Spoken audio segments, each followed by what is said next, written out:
Boa noite a todo mundo. Vamos agora sim começar o nosso conteúdo da aula de hoje. A gente estava aqui tendo uma conversa mais informal, né, mais curiosidade, alguns assuntos estavam trazendo também, né, para discussão. Já sobre o nosso tema de hoje, que é a China. Vamos falar sobre esse país super polêmico, que é aí cada vez mais protagonista dentro da produção do espaço mundial. Então, nós estamos para, né, ter acesso a esse tipo de discussão, né, para pensar nessa discussão, tem que ter em mente aí uma globalização, né, uma corrida em a disputa, né, corrida nesse sentido, de ser uma disputa entre potências econômicas, né, e potências políticas, que tem modelos econômicos um pouco diferentes. A gente vai ver aí, a gente levanta essa questão, né, a China, a gente vê as acusações, né, sobre a China ser comunista, né, e de fato o Partido Comunista é um partido único lá, então é centralizado e muito forte, né, dentro do país. Mas também a gente vai ver, tipo assim, que a forma como está organizado é um comunismo não muito comunista, né, tanto que ela está aí competindo, né, dentro das potências capitalistas, né, dentro do sistema capitalista. E as práticas são do sistema capitalista, a gente vai ver como que funciona, assim, a gente pode levantar discussões de até onde a China é de fato comunista ou não. No mesmo sentido também, vamos trabalhar algumas discussões aí que estão acontecendo hoje, que a gente está vendo hoje, e que impacta no Brasil, tá? Então, a gente vai estar falando, por exemplo, da queimada do Pantanal, a expansão aí do agronegócio. Essa matéria que já fiz alguns comentários sobre isso, vamos falar um pouco tipo, do governo assim, do Lula, introduzindo, não vai ser foco dessa aula, né? Assim, é a aula futura nossa sobre o lulismo, sobre o Brasil assim, na década mais recente, o chavismo também, a gente vai ver isso aqui nas nossas aulas, tá? Mas são elementos que estão relacionados, a gente tem que mencionar, é importante, tipo, estar atento a essas interconexões, tipo, as influências, né? A gente está falando de uma globalização, de uma sociedade que é a mercadoria produzida em rede. E aí a gente tem a China como o país, né, que mais compra nossas exportações, né? Mais, ou seja, mais importa os produtos brasileiros, principalmente aí do agronegócio, então, principalmente a soja, principalmente os frangos, minério de ferro. Então, interfere aí no planejamento político nosso, né, do nosso país. As políticas também a gente viu, acompanhou na semana passada os discursos da ONU, então a gente vai estar trabalhando essas questões. Alguns links também, por exemplo, com a aula de climatologia, só passando aqui para poder mostrar para vocês tipo, como que está distribuído fisicamente o mapa da China, tá? E, e aí entender um pouco, né, desse cenário mundial, né? Também trabalhar com algumas coisas que são da história da China recente, que influenciaram para a China hoje ser quem é, né? Para poder entender o que está acontecendo hoje, a gente tem que voltar atrás, né? Tem que fazer esse resgate, tem que sabe que as coisas elas são a série, né? A sucessão de políticas, né? Mesmo de acontecimentos. E aí você tem uma frase interessante, bem bem feliz no sentido do objetivo. Foi bem feliz o Milton Santos quando definiu o espaço geográfico dessa forma, que é o objeto de estudo, né, da geografia, o espaço geográfico. E aí esse espaço geográfico, segundo ele, seria aí um espaço onde teriam forças desiguais agindo sobre ele, um campo de forças desiguais. Então ele está usando essa interdisciplinaridade, né, ele considera a geografia como a ciência unificadora, a ciência de que analisa, que interpreta, que tenta explicar a realidade. Então, essa realidade é formada pelos fenômenos físicos, fenômenos naturais, fenômenos humanos, sociais, econômicos, por aí vai. E aí a geografia como essa ciência, grande ciência que abarca vários conteúdos mais diversos. Então ele foi bem feliz nessa definição bonita, usando os conceitos da física. Bem legal, eu gosto dessa frase dele.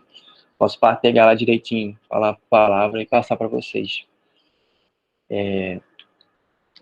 Mas aí, então nós vou começar aqui, vou apresentar a tela para vocês, que vocês podem acompanhar o slide. Estão me ouvindo bem? Tudo certinho? Confirma também para mim, por favor, se a minha tela está aparecendo, gente. Tá sim. Assim? Valeu, Ana, muito obrigado. Valeu, Leandro. Vou botar aqui. Essa é a nossa China, país, a bandeira do país. Aqui está as distribuições, né, das províncias, dos estados.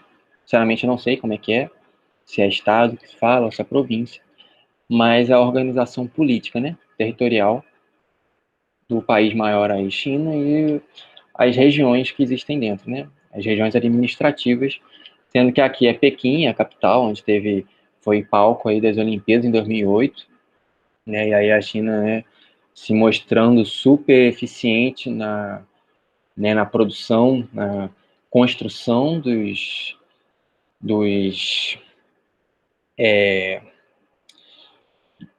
estádios, né, dessas zonas aí de atleta, essas coisas desse tipo, as arenas, né, e então, assim, bem avançado em engenharia, em infraestrutura. A gente vai ver como que um país que era super agrário até pouco tempo, né, mudou e hoje é tipo uma potência industrial, muitos avanços aí, cada vez mais a gente tem produtos de tecnologia, né, porque produto, na verdade, todo mundo tem produto chinês aí, né, desde do mais básico da sua cozinha até hoje até como, por exemplo, os computadores, né, produzidos na China, algumas marcas chinesas como a Lenovo, o Xiaomi também, celular, aquela empresa Huawei, não sei se estou falando certo, mas também é a empresa chinesa da tecnologia muito grande. Pronto, agora eu consegui passar. Esse aqui é o mapa físico. Pensando aqui na distribuição da população, né, até da população, porque justamente pelos aspectos naturais, né, a população está mais concentrada aqui na região sudeste do país, e a parte verde é onde, né, é mais fácil, né, de estar se abrigando as pessoas, porque aqui é o deserto de Gobi, uma região deserta, né, e que vem aumentando esse processo de desertificação, é um processo que está acontecendo por ação antrópica, né, a gente vai ver também a China, como que a China aí é uma das maiores, né, os impactos ambientais da China são sinistros. Aqui no Himalaia, também, né, torna complicada a habitação, a ocupação humana. Deixa eu...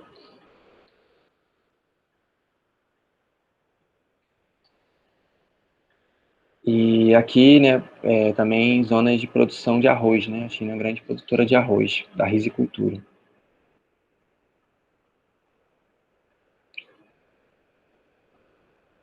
Tá custando a passar o slide? Foi. Aqui é a questão dos climas, né?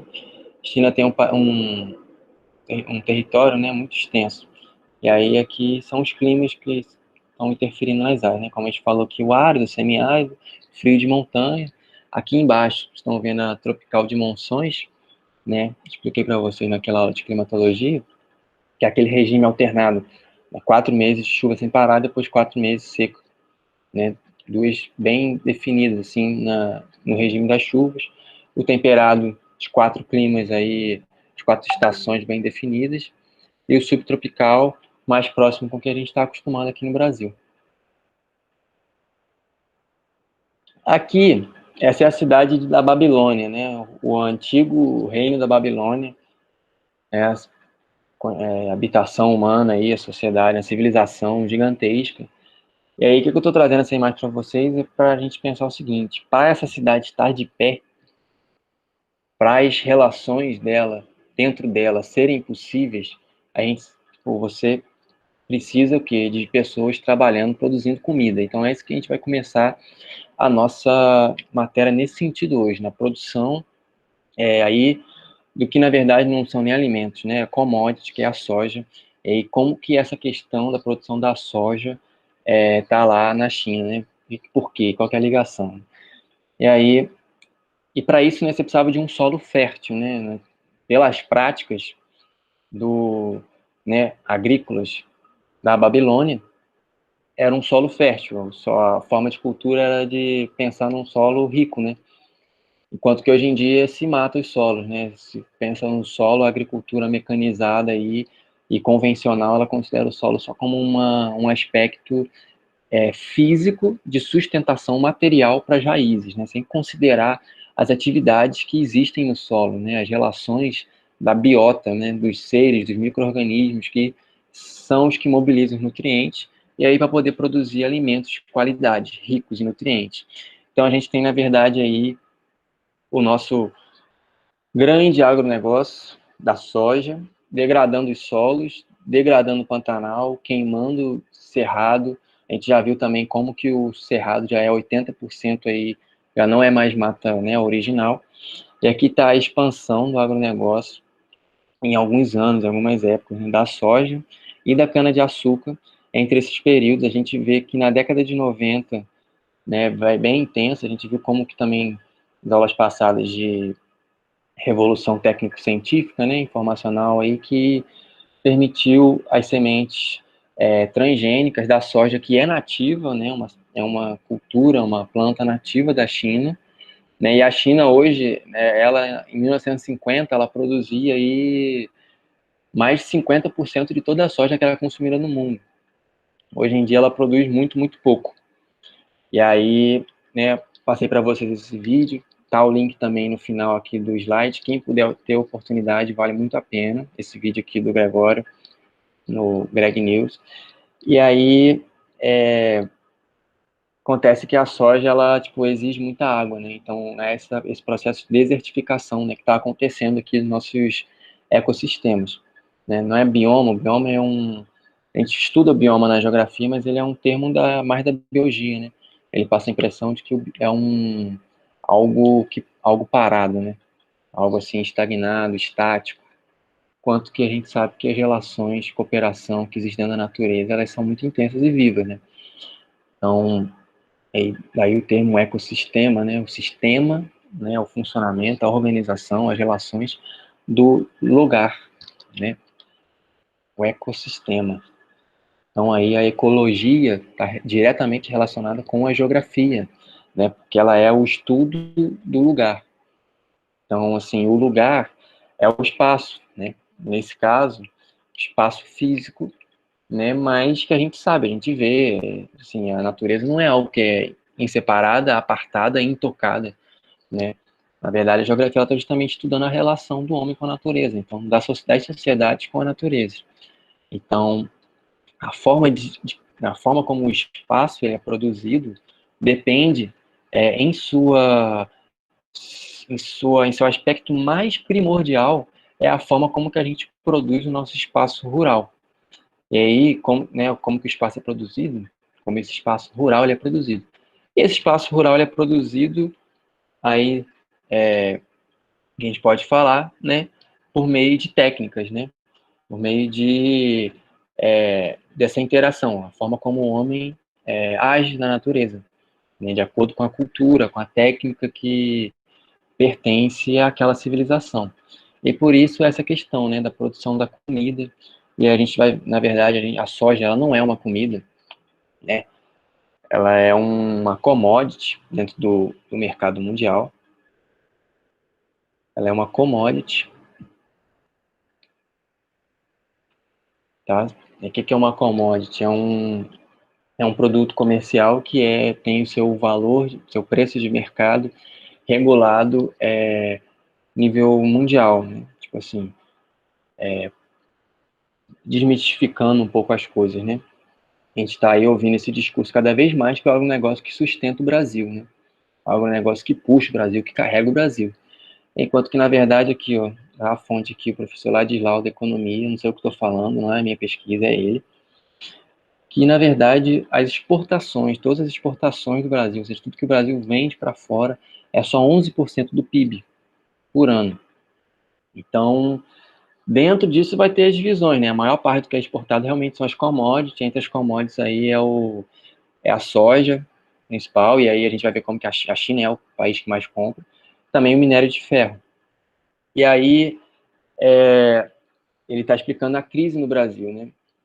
Assim, o que a gente está assistindo hoje aqui no nosso Brasil, que são processos que começaram aí, de novo, a gente tem que retornar, né, fazer esse resgate, estudar o nosso passado, né, estudar as políticas, as formas de gestão, tipo, as intenções, né, as decisões políticas mesmo, né? Então aí a gente volta nos anos 90, que é o início que é a chegada do neoliberalismo no Brasil, né, com as privatizações e aí, nesse sentido, a gente tem também no governo do Lula, né, no governo PT, um aumento, uma continuidade desse projeto do neoliberalismo, né? O Lula, como diz o próprio slogan do governo dele, é o Brasil, um país de todos. Então, ele tentou, apesar de vir do sindicato, né, da indústria, ser operário e tudo mais, ele tenta equalizar aí a luta de classe, né, que ele conhece tanto. Ele tenta equalizar, tenta fazer o Brasil um país para todos, né? Então, ele agrada os setores, tipo, como o agronegócio, como os banqueiros, né? Pessoas de muito dinheiro e que agem, aqui é o mapa, né, dos eleitores do Bolsonaro, ó, desculpa, em verde, aqui os eleitores do Bolsonaro, em vermelho o Haddad, aqui o azul é o Ciro, no Ceará, e Ciro, foram as cidades, né, que ganharam, né, onde teve as vitórias. É do primeiro turno mesmo, não é do segundo não, é isso mesmo. E aqui as cidades onde já se tem o agronegócio, né, a plantação de soja, na verdade, para ser mais específico, a soja. Então, assim, esse cruzamento de dados é interessante para fazer as análises, né, para interpretar e conhecer aí a partir disso a realidade, né, você seguindo a partir de uma representação gráfica, né, a partir da forma de você, depois que você coleta informações, dados, e você representa isso geograficamente, aqui nesse caso, né, cartograficamente, ou seja, por meio de mapas e cartas. Então, é interessante. E aqui, né, o Ladislau está falando sobre a questão da crise no Brasil, que é justamente a dificuldade, né, a perda do poder de compra das pessoas, né? Hoje em dia as pessoas estão consumindo cada vez mais, têm menos dinheiro e estão mais endividadas aí dentro do crediário, nome sujo no SPC, cheque especial, e vocês sabem dessas coisas, né? O consumo é cada vez menor, cada vez tem menos emprego, menos renda para as pessoas, e aí a economia não circula. Aqui, né, nesse vídeo aqui também tem o link lá no final, ele está falando sobre essa incapacidade das pessoas estarem consumindo, e que o PIB, né, ele é 55, 60% do PIB do Brasil na verdade, impostos, arrecadado por meio de imposto do consumo, né, das pessoas, gente. Você compra um arroz, você compra tudo, você tem um consumo, um imposto embutido, né. Então, é isso que, assim, nesses dados, né, está trazendo, que é o que faz a economia girar. Então, quando você tem as pessoas não consumindo, não comprando, sem trabalho, a economia fica estagnada. Então, a gente vê aí o agronegócio cada vez com mais parcerias políticas, né? De novo, aí no governo do Lula, era ministro da Agricultura o Bage, acho que é Roberto Bage, se não me engano, e Maggi, na verdade. E ele tá aí agora, ele é tipo um cara do Mato Grosso, que é dono, assim, de latifúndios enormes no Mato Grosso, e agora ele está sendo denunciado como responsável, né, pelas queimadas aí do Pantanal, as queimadas criminosas do Pantanal. E aí, Pantanal está na maior seca há 40 e poucos anos, né, e você pode ouvir alguém falar isso. Mas aí, e aí? Essa seca, ela não é interferência também da nossa ação humana, né? A gente vê os últimos 2 anos as queimadas na Amazonas aumentando. A gente já viu aqui na nossa aula também como que os rios voadores, né? Eles alimentam, eles nutrem, distribuem aí com a chuva todo o território brasileiro. Então, assim, de novo, a natureza não é algo intocável, não está ali, negócio, parece até que é um tesouro, assim, um ovo, assim, tão delicado, né?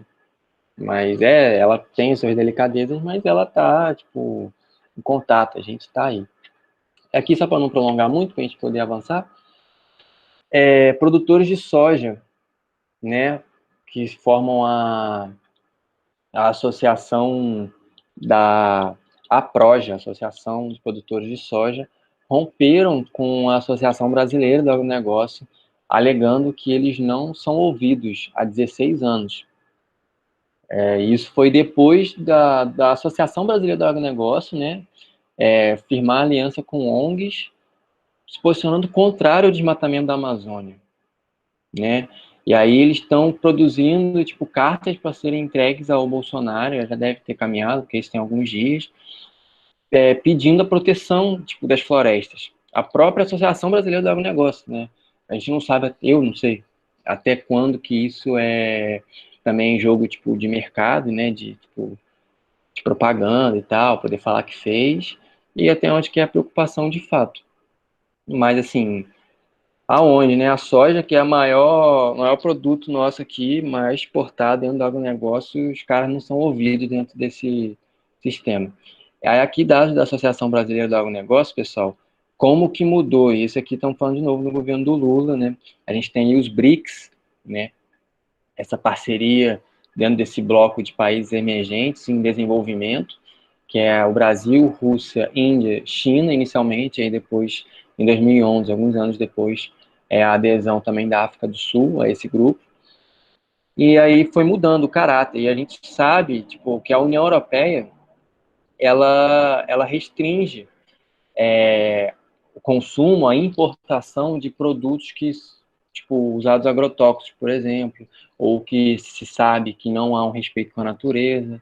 Assim, não estou defendendo a União Europeia, não estou, porque, tipo assim, eles até também, eles são quem são, né, construídos em cima da gente, dos nossos recursos, da exploração das nossas terras e dos nossos trabalhadores, da nossa força de trabalho, mas, né, eles têm essa maior assim, insegurança alimentar, essas maiores preocupações diplomáticas, né, na hora de firmar acordos. Então, talvez por isso também a Associação Brasileira do Agronegócio se preocupa, porque, na verdade, o que a gente está vendo é empresas estrangeiras, capital estrangeiro, não fugindo, tipo assim, não querendo investir aqui justamente por não se ter controle. Tem o Salles, Ricardo Salles, né, ministro do Meio Ambiente aí, passando a boiada, regulamentando tudo, agora já legalizou essa semana também, até faltou colocar aqui, sei lá quantos hectares em áreas que são da Restinga e de Mangue, que antes era proteção permanente, área de proteção permanente pela legislação, e agora não é mais. E aí o quadro mudou, ou em 2019 a China, como 32%, apresentado 32% da importação. Você vê que os Estados Unidos também perdeu bastante, né? Os Estados Unidos compra bem menos hoje em dia dos nossos produtos. E, então, assim, né, a parceria Brasil e China é bem grande. Bolsonaro pode falar o que quiser da China, mas ele teve lá ano passado, inclusive, ele falou, não sei se você lembra, a gente tem memória curta, ele falou, nossa, isso aqui nem parece, isso aqui é um país capitalista, não é comunista, mas hoje ele adora encher a boca para falar que são comunistas, né? E ficar ali lambendo o saco do Trump. Desculpa a palavra, gente, tá? Mas ele vai na onda. E as pessoas estão comprando esse tipo de discurso, né? Não querem tomar vacina chinesa, é uma série de questões. E aí o BRICS, que estava falando, né, que foi fundado em 2006, teve sua primeira cúpula em 2009. E aí o que é o BRICS, né? É essa parceria entre os países para poder facilitar a relação entre eles. Inclusive também ano passado o Bolsonaro aprovou que a entrada não sei se foi a entrada foi já está em vigor, mas ele assinou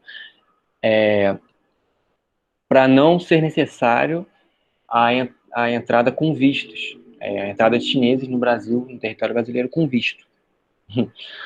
Assim, flexibilizando essa questão das fronteiras, né?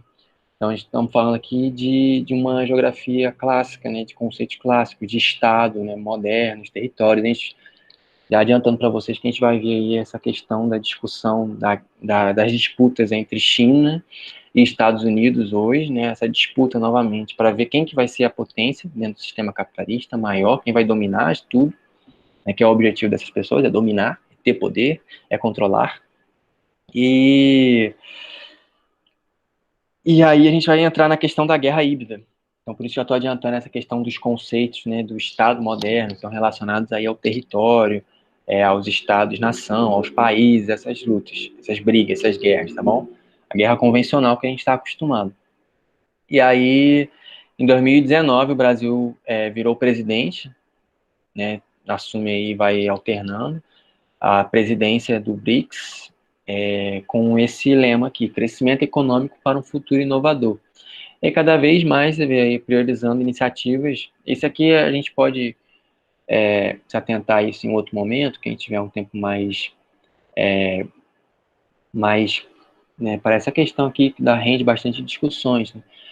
Mas aqui a forma como, né, está sendo priorizada, né, iniciativas na área da ciência, da tecnologia, inovação, economia digital, saúde, cooperação no combate ao crime transnacional e a aproximação entre os setores privados dos 5 países e o novo Banco de Desenvolvimento. E aí também essa política do BRICS aqui, as parcerias com o Banco Mundial, com o FMI, são assuntos que rendem ótimas discussões também. Acho que vale a pena a gente estar discutindo isso, né? Porque isso influencia nas nossas vidas, né? Como quando você tem um processo de desindustrialização, por exemplo, ou você tem uma reforma previdenciária, uma reforma que os políticos aprovam, por exemplo, no ensino médio, né, criando um ensino médio mais técnico, né? Aquela questão do ensino da escola sem partido, né? Discussões recentes aí que influenciam na nossa vida diretamente e que são aí coordenadas, têm a sua influência nessas políticas, né? As políticas que os governos, que os presidentes, aí, seja PT, seja PMDB, seja PSDB, né, foi agindo nesse sentido aí,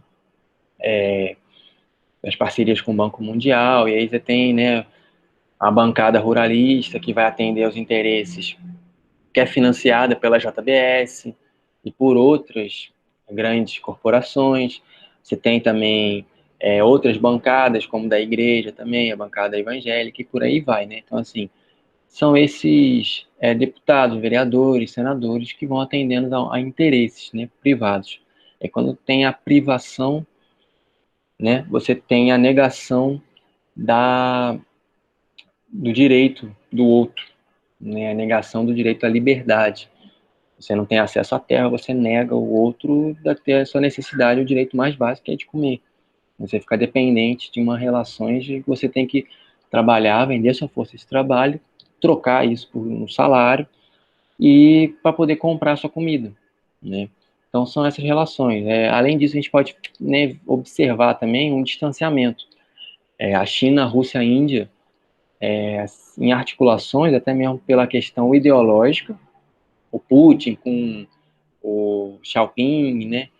E questão também geográfica, né? Posição geográfica. Então tem uma articulação tá ficando mais intensa e meio que assim até deixando o Brasil para trás um pouco, né? E a África do Sul também.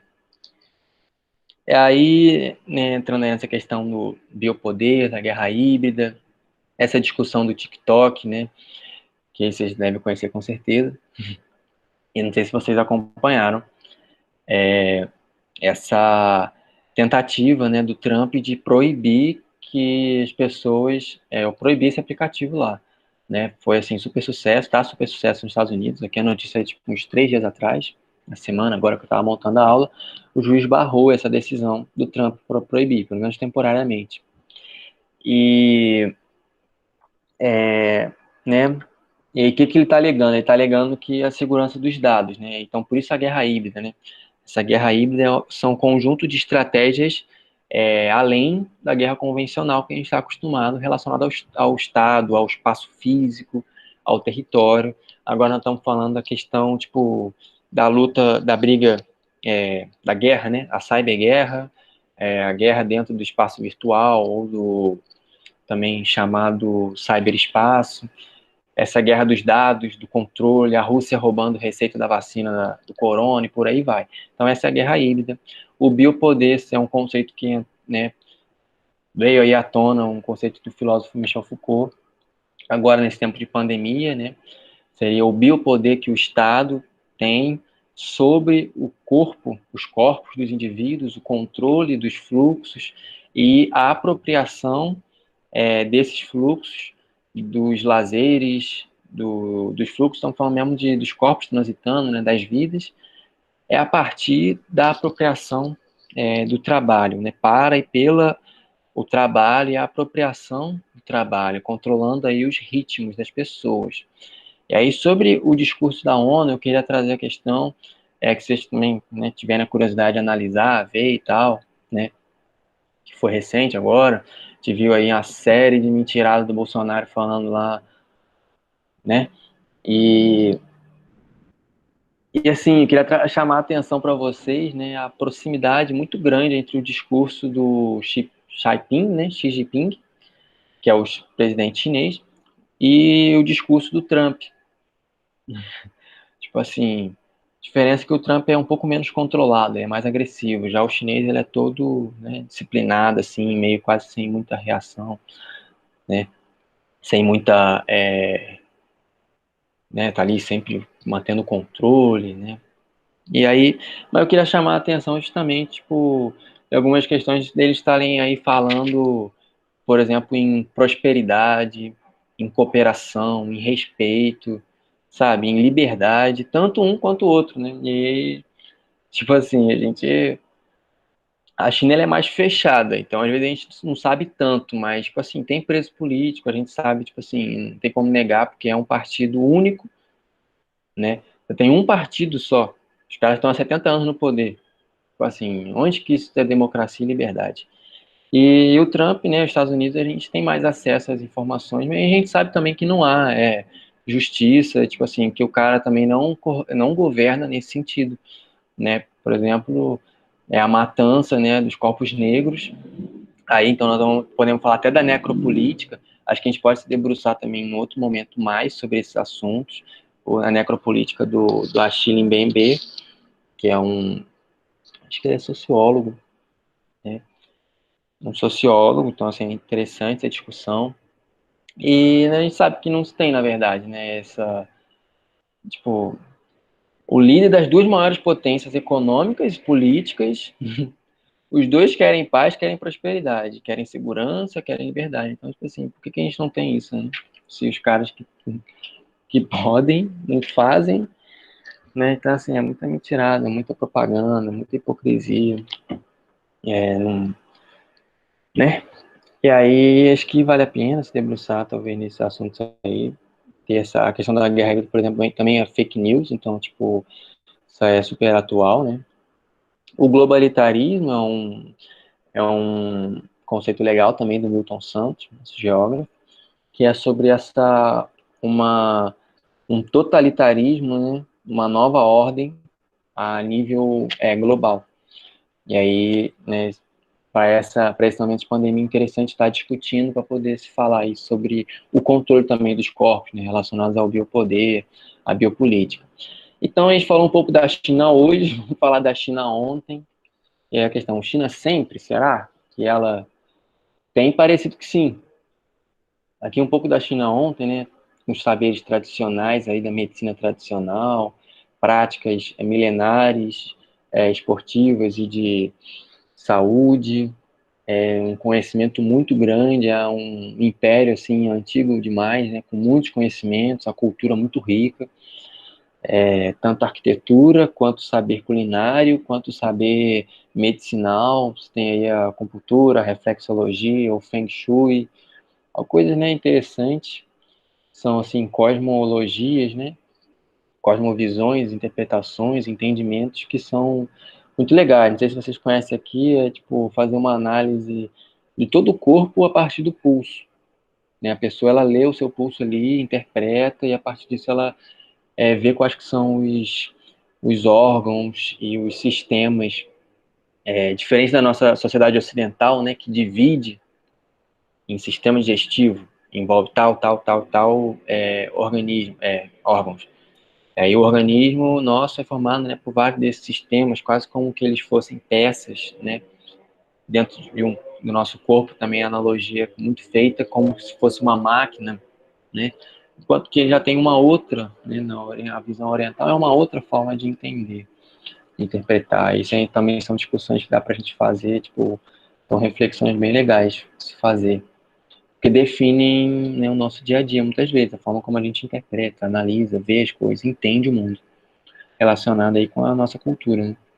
Aqui a Grande Muralha da China, dragão, né, construído, levou anos, 1000 anos, 2000 anos para ser construído, né, contra segurar as invasões, tá ali pelo norte, nordeste ali da China. Esse filme aqui agora para a gente já vir um momento mais recente, já no século XX, para poder ver como que a China chegou a ser essa superpotência que é hoje. Recomendo esse filme aqui que chama O Último Imperador. Tipo, justamente até 1911 a China tinha um imperador. E o partido nacionalista chamado Kuomintang, eles fazem a revolução, derrubam um imperador, invadem a cidade proibida, a cidade do Império. E no filme que vai ver, vai mostrar, bem bom, bem interessante. Mostra também como que a repressão, né, a grande autoritarismo, assim, né, do partido, né, tudo bem definido, bem fechado, muitas regras, e eles dão esse golpe, né, e aí assumem o poder. Aí a China, eles declamam a república. A China virou uma república em 1921, aí em 1911, desculpa, em 1921 é fundado o Partido Comunista Chinês, e aí eles são oposição ao governo do Kuomintang. Em 1927 tem um massacre, onde morrem vários, não se tem nem certeza de quanto que é o número, do Partido Comunista, né, em manifestações. O governo, tipo, repreende, né, com violência, e assassina várias pessoas. Aí, em 1937, antes da Segunda Guerra Mundial, a China tem a guerra contra o Japão, e o Mao Tse-tung, é uma figura importantíssima, é quem lidera essa guerra, e aí com isso ele é o líder do Partido Comunista, que faz a Revolução em 49, a Revolução Comunista. Aí sim, que a partir daí, que é um partido único a China, um partido comunista único, então são mais de 70 anos. Os políticos do Kuomintang, eles vão para Taiwan, que se auto-intitula como independente, é uma ilhazinha bem pequena ali, próximo ao território chinês, e enquanto que por parte do Partido Comunista hoje se tem a vontade e pretensão de anexar. Então também estamos falando de uma guerra, tipo, disputa territorial, né? A invasão militar, armas, guerras para poder se anexar. E aí o que foi feito nessa Revolução Comunista? Ele aboliu a propriedade privada, com isso ele expropriou as terras, né, que a latifúndios expropria, só que tudo fica pertencendo ao governo. O governo distribui para pessoas e as pessoas organiza elas, né, em comunas agrícolas, em cooperativas. Assim, excelente, ótimo. Sinceramente, eu acho isso muito bom. Acho isso muito bom, mas teve vários problemas.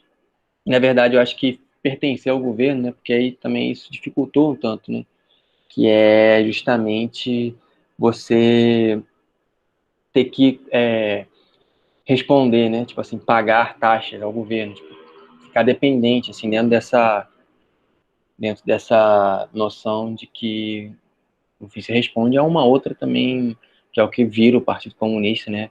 Uma outra massa, um outro controle muito grande sobre a vida das pessoas, né? Taxando aí, tipo, controlando as pessoas, de novo, a biopolítica. Eles, como a gente estava discutindo antes da aula, antes de começar a gravação, né? Fim da religião, então hoje eles são aí agnósticos, alguns ateus, e desse jogo, assim, de interpretação, né, de interpretação religiosa, de crença, Na economia são feitos alguns planos, o primeiro plano quinquenal em 53, que aí são essa questão das agriculturas, das comunas, né, das agrícolas, as indústrias de base e os bens de consumo. É a imagem aqui do Mao Tse Tung, tipo, muito próximo ao Stalin, na época ditador da União Soviética, então não dá para saber que não é muito boa gente também, né? E aí ele, né, vem a brilhante ideia de querer industrializar o país, e isso custa muitas vidas, né, tem essa propaganda intensa de que é necessário industrializar, e é uma coisa tipo, super contra o tempo, que a gente está falando da década de 60, né? Então, é uma aceleração que é tardia, como a gente já viu, e que, né, bastante, até hoje, participação muito grande do Estado na economia. E isso custou muitas vidas. A ideia de estar produzindo aço em grande quantidade, né, fez com que as pessoas parassem, né, houve tipo subsídio para as pessoas produzirem aço, então isso fez com que muita gente parasse de produzir comida, produzir alimento, e fora outros esforços também, não só as perdas de fome, as vidas de fome, né, que morreram, foram muitos, veio 35 milhões, né, esse número também não é preciso, pode ser mais, são muitas vidas, além também de outras questões, outros sacrifícios necessários para o bem da nação. A Revolução Cultural, durante esses 3 anos aí que Mao Tse Tung decretou que ia acontecer, foi a tentativa de romper com tudo que era do passado, negar toda a história, todo o passado, então, tipo, reconstruir mesmo, tipo, fazer a revolução, né, mudar tudo dos aspectos culturais e né, desde o consumo até crenças, né? Então, foi essa mudança aí, colocando o país na linha da industrialização e, tipo, trazendo para próximo do Ocidente, já que está rompendo aí com valores, com crenças. Tem o objetivo de romper com crenças, com valores tradicionais e, e, e orientais. E aí, nisso, muitos estudantes, muitos intelectuais, universitários, né, pessoas que questionavam, ativistas, artistas, são perseguidos, são presos, são condenados. Nessa época, até hoje aqui, vamos falar aqui primeiro do Tibete, na verdade, em 59, que a China invadiu a região do Tibete para anexar, e aí o povo, né, lá respondeu, né, teve uma reação a essa invasão e causou a morte de muita gente. E aí tem o Dalai Lama, né, a figura super aí da paz, que foi fugido, né, precisou de um exílio na Índia. E hoje, né, questão do conflito territorial hoje, além também, como falei, Taiwan, tem a região de Xinjiang, que é mais aqui ao noroeste da China, que a população é de uma etnia descendente de muçulmanos, né, muçulmanos, na verdade, até a crença, então eles querem essa emancipação para poder fundar, poder criar a República Oriental do Turquestão, lembrando que tem o Turquestão, existe o país Turquestão, aí eles querem formar a República Oriental deles. Então tem esse conflito também territorial. Aqui, vamos falar dessa, né, depois aí da morte, em 76, do Mao Tse Tung, o cara que fez a Revolução Cultural, a Revolução Comunista, o Deng Xiaoping quem assume. Ele tinha sido caçado pelo governo do Mao Tse Tung, aí ele assume em 78 pelo Partido Comunista mesmo, né, de novo, é um partido só que tem. E aí ele promove várias reformas econômicas, reformas estruturais, né? A forma de se pensar a produção do espaço chinês, produção técnica, produção econômica. E aí nessas zonas aqui, elas são zonas que são abertas ao desenvolvimento, ao capital privado estrangeiro. Então, por exemplo, Hong Kong, aquela foto lá no início, que é Xangai, que é a cidade enorme, que é até Xangai como principal centro econômico, algumas zonas também de desenvolvimento técnico e econômico que a China está apostando, né? E aí se qualificando os seus produtos, né? Porque a China ela como eu falei, tipo caráter bens de consumo de manufaturas simples, né? Básicas. E aí isso são produtos que não requer muita tecnologia, então de tudo, né? Uma caneta, vai ver, é feito na China, uma camisa. Então é esse tipo de manufatura, né? Que explora o trabalho, explora.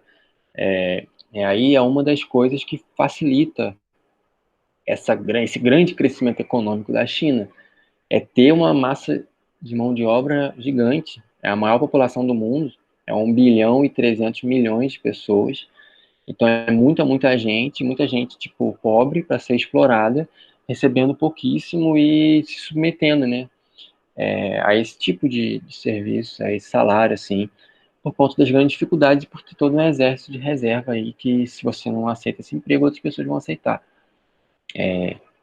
E aí, em média, esse salário, tipo, um trabalhador da China, ele recebe, em média, 4 vezes menor que o brasileiro, e o brasileiro já recebe, em média, por 6, 8 vezes menos do que um canadense. Então, assim, mostrar essas diferenças, né? Além disso, também a China tem grandes reservas minerais no território, né? Bastante recursos nos territórios, recursos naturais.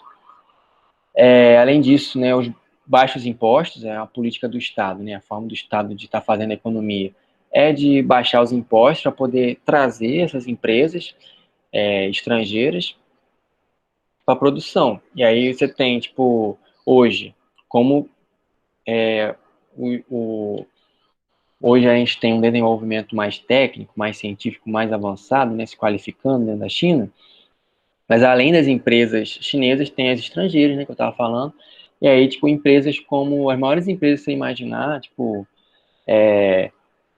que escolhem, né, migrar suas fábricas para o Sudeste Asiático, não só a China, mas para Laos, Camboja, Vietnã, para poder explorar essa mão de obra e baratear, né, o custo da produção. Então é isso que a gente fala da produção em rede, né, a produção segmentada aí no espaço globalizado. A gente tem essa divisão internacional do trabalho dessa forma, né. E aí, isso faz com que os produtos tenham alta competitividade no mercado mundial, né, já que tem um preço baixo.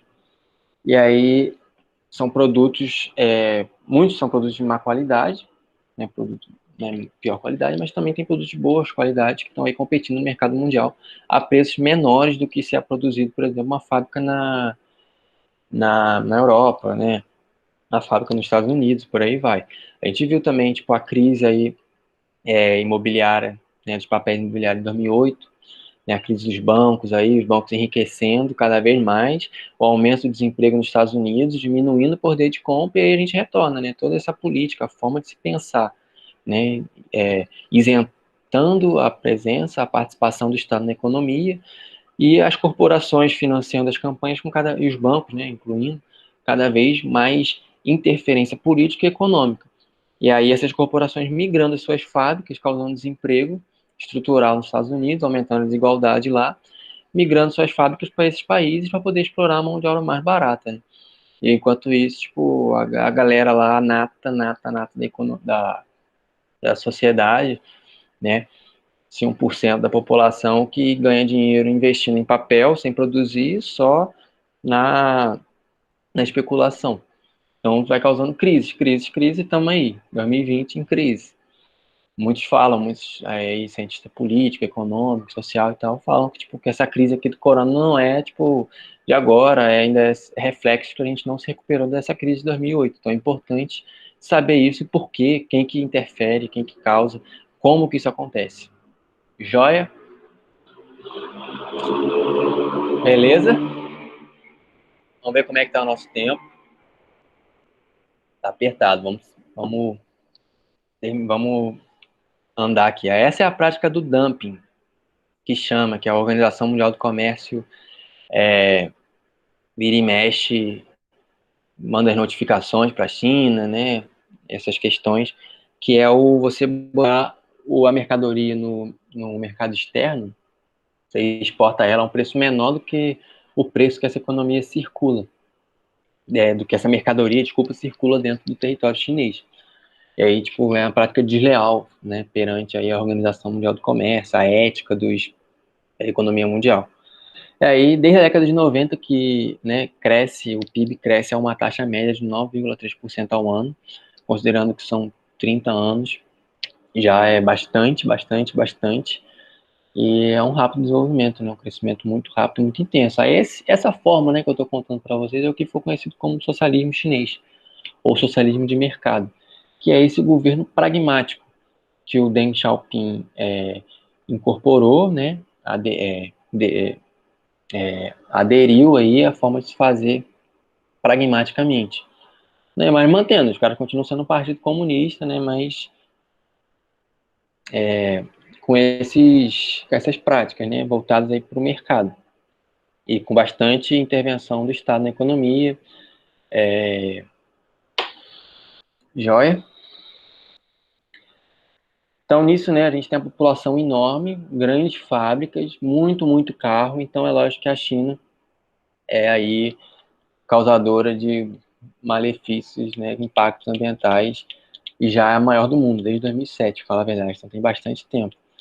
2008, 2009, que é esse momento aí, 2006, 2008, 2009, naquele momento do BRICS, momento de aproximação do Brasil com a China, que a China passa a comprar mais nossas commodities aqui, mais nossos minérios de ferro, para produzir mercadorias, dispositivos eletrônicos e por aí vai.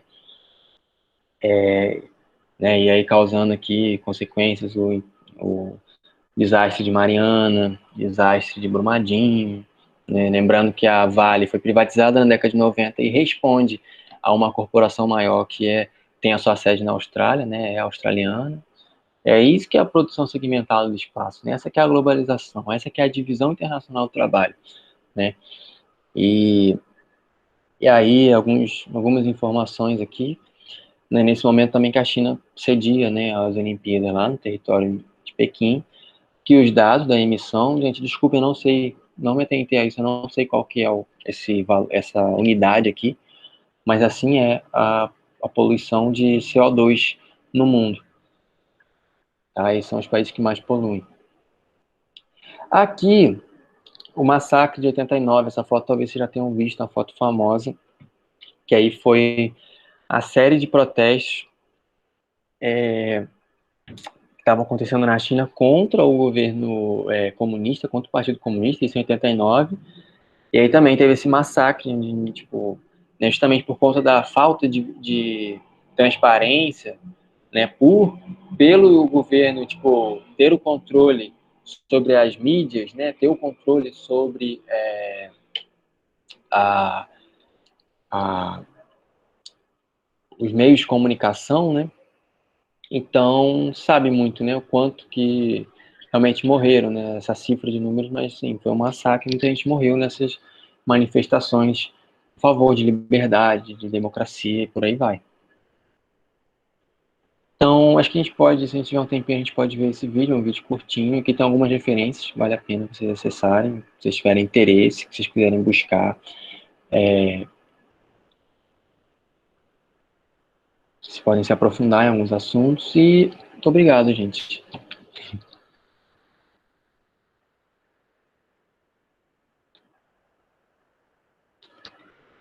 Como é que vocês têm dúvida? Como é que tá, gente? Deu para acompanhar? E aí eu posso colocar aqui esse vídeo, se vocês não tiverem.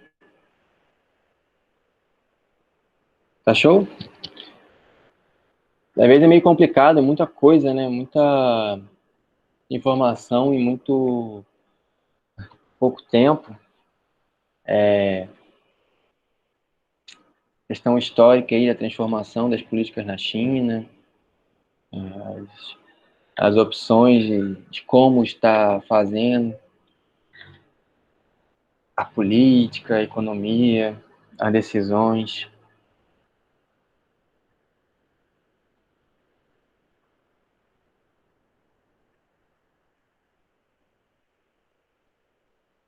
Colocar esse vídeo aqui, gente, vocês fiquem à vontade. Quem quiser sair, vou interromper a gravação. Então, pedir licença para vocês, agradecer pela presença de vocês, pela paciência de vocês, né, por esse tempo aqui de noite.